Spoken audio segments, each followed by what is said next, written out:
My sister Teresa lost another job because of rich boy Ethan Crane? Tell me I didn't hear you right, Whitney.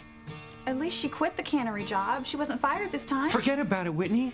I know my little sister's your best friend, but you can't make this better for her. Teresa screwed up. Again. Now she's in big trouble. Well, please don't be too mad at her, Louise. She's already so bummed about what happened. Well, she ought to feel bummed. It's time Teresa grew up and started thinking about other people besides herself. She doesn't mean to be selfish. She just gets caught up in those daydreams and fantasies of hers. That's right. Well, look where they've landed her, Whitney. I thought she'd finally wised up about Ethan Crane.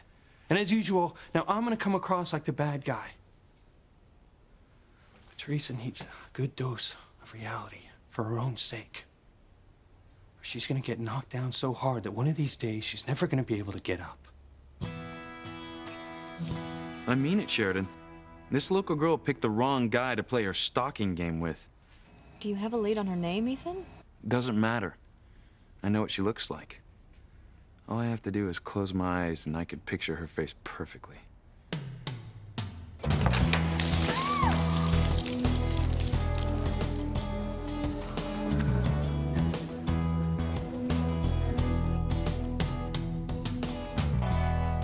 Where are you going, Teresa? I was gonna see myself out. I didn't want to disturb anyone. Oh, don't be silly. Ethan's on the phone with his Aunt Sheridan. She's on her way home from Paris tonight. Why don't you join me in the living room and we'll wait for him to finish his call? I know he wants to meet you. I said I was sorry. Give me a rag or something.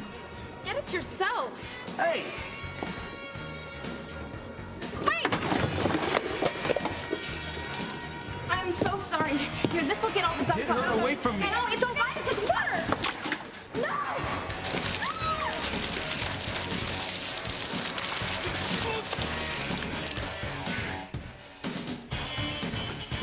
Oh my God! It's you! I don't want to be a bother. Maybe another time, okay? Mrs. Crane was right about you. You're shy, but no excuses. You have to meet Ethan. He would never forgive me if I let you get away. He would actually like your help finding a girl who's been stalking him. Come with me. Okay.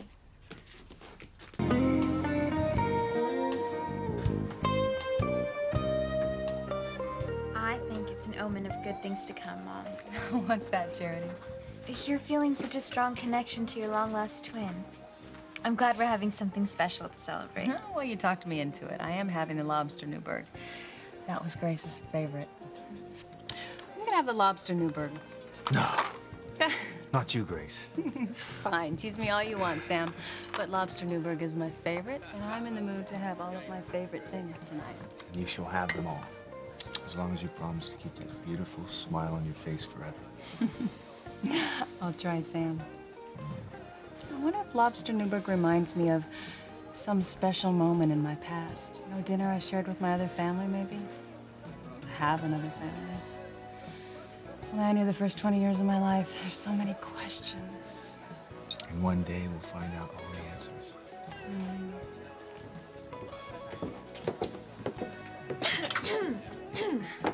Oh, are we embarrassing you, Jessica?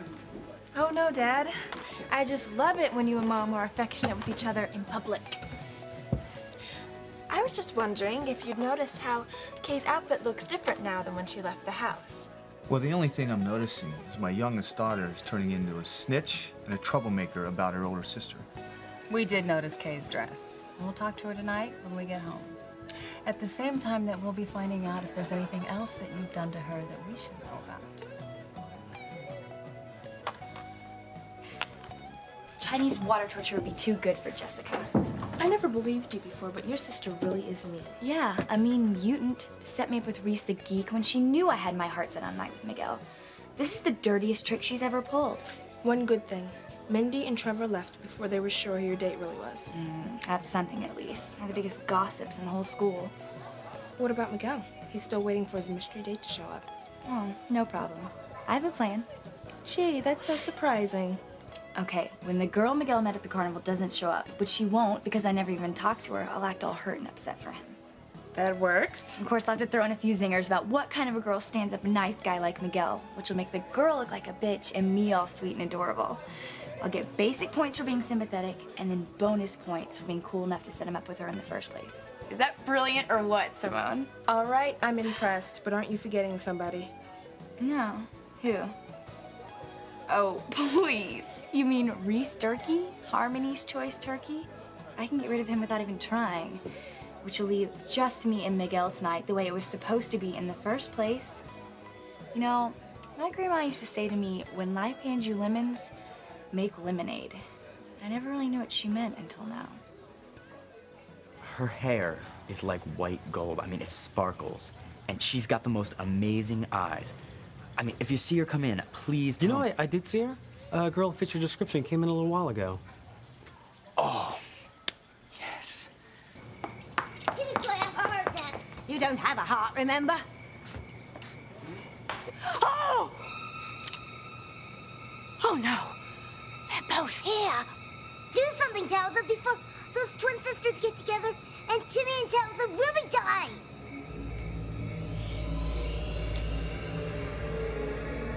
What are you doing, Tabitha? Talk to Timmy. Tabby, you're scaring Timmy. What are you doing, Tabitha? Can you hear me, Tabitha? This is no time for games. Answer me, Tabitha. Are you making the wind blow like this?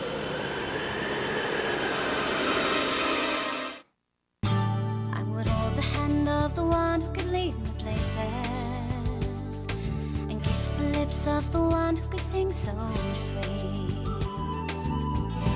And I would fly on the wings of a bird I knew could take me highest. Breathe in, breathe out. You keep me alive. You are the fire burning inside of me. You are my passion for life.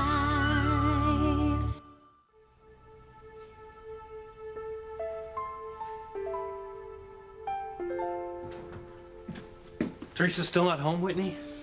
Not yet, Luis. Terrific. I'm already running late for my shift. I can't stick around waiting for her.